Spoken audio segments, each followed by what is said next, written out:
தலைவன் இருக்கிற இடத்துக்கு பேர் கோயில், தலைவன் உலாவற இடத்துக்கு பேர் ஆலயம்.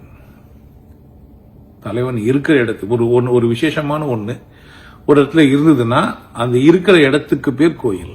விசேஷமான ஒண்ணு சுத்தி வந்ததுன்னா அந்த இடத்துக்கு பேர் ஆலயம். லயத்து இருக்கிறதுனால குதிரை லயம் அப்படிலாம் சொல்லி வச்சிருப்பாங்க. குதிரை ஒரு இடத்துல நிக்காது போவோம்.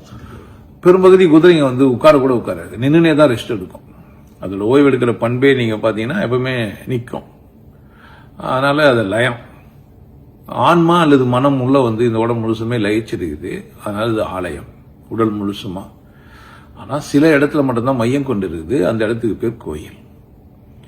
அப்போ கோயிலுக்கும் ஆலயத்துக்கும் ஒண்ணுதான். உலகத்துல உட்கார்றது ரெஸ்டும் எடுக்கலாம் தானே. ஹாலில் நான் நடக்கலாம், ஹாலில் உட்காந்துக்கலாம். பெட்ரூம்ல நான் நடக்கலாம், பெட்ரூம்ல உட்காந்துக்கலாம். ஸோ ஓய்வு எடுத்து ஒரு இடத்துல இருந்தீங்கன்னா அந்த இடம் கோயில், சுத்தனீங்கன்னா ஆலயம். நீங்க ஒரு நடமாடும் ஆலயம் இல்ல நடமாடுகின்ற கோயில். ஒரு மனித உடல் ரொம்ப விசேஷமானது.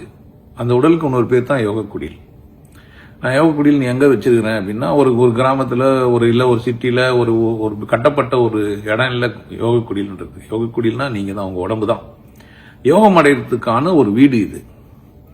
கோயில்னு அவங்க அந்த காலத்துல சொன்னாங்க. இறைவன் ஒலாவரான்றதுனால ஆலயம்னு சொன்னாங்க.